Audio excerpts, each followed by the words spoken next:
सामाजिक काम चालू आहे। खरं तर गेल्या वर्षीपासून आपण हा उपक्रम चालू केला आहे।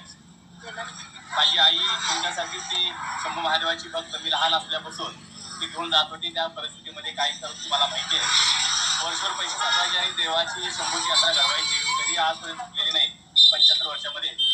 आणि गेल्या वर्षी मी असं म्हटलं की मला आता जरा थोडंसं आपण बरं झालोय, आपण एक 5-25 महिलांना घेऊन जाऊया, म्हणून मी एक बस घेऊन जायची ठरवली। आणि गेल्या वर्षी एक बस म्हणता म्हणता 80 बसेस मधून महिला घेऊन गेलो। जवळजवळ 4000 महिला गेल्या वर्षी शिखर आणि गोंधळ महाराज दर्शन घेतलं। यावर्षी त्याच पद्धतीने मी सुरुवात केली। बेळंकी मठातून असेल, बेडगमधून असेल, यावर्षी 125 बसेस घेऊन जायचं मी प्लॅन केला आहे। आणि पहिल्या दिवशी पहिल्या सोमवारी मी माझ्या आईबाबांचा आणि आमच्या फॅमिली समवेत आम्ही गेलो होतो।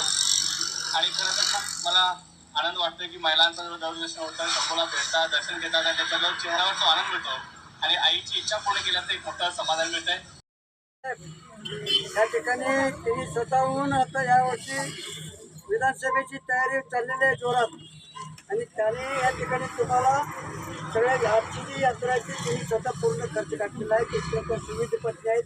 हां, मी म्हैसाळहून आलेलो आहे। जसं मोठ्या साहेबांनी या यात्रेसाठी म्हणजे शिवाच्या दर्शनासाठी आम्हाला त्यांनी सोय केलेली आहे आणि त्या आम्हाला रक्षाबंधन बांधण्यापेक्षा त्या महादेवाचा आम्ही आशीर्वाद मागून घेतो की त्यांना मतदान जास्त संख्येनं मत मिळावं आणि त्यांना निवडून द्यावं असं।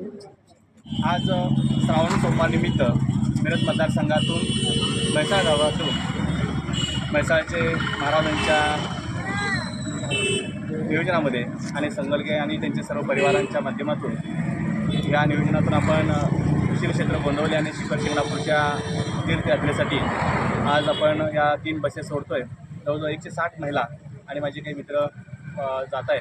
खरं तर आज खरी मला असं वाटतं की रक्षाबंधनाची भावानं दिलेली बहिणीला भेट असेल, कारण आज एक बहीण राखी न बांधता आज माझ्या 160 माझ्या भगिनी या श्रीक्षेत्र शिखर शिंगणापूरला शंभू महादेव दर्शनाला जात आहेत। मी खरंच हा मिरज मतदारसंघातला दुसऱ्या वर्षाचा उपक्रम गेल्या वर्षी 80 बसेस घेऊन गेलो आणि यावर्षी माझ्या आईची इच्छा तर जवळ 125 बसेस घेऊन जायचं यावर्षी टार्गेट आहे। आणि त्यातला हा माझा रोजचा प्रवास, रोज 5 बसेस आहेत। आज रक्षाबंधनामुळे एस टी बसेस मिळाली नाही, पण थोडा वेळ होऊन आमच्या ह्या लक्झरी बसेस क्लोज झाल्या आहेत आणि आज सगळ्या माझ्या भगिनी शंभू महादेवाचं दर्शन घ्यायला चाललं आहे। तर मोठा आनंद आहे की असंच शंभू महादेवाकडे कृपा करेल की या सर्व माझ्या भगिनींना सुख समाधान आरोग्य दे, थोडी त्या निमित्ताने प्रार्थना करेल।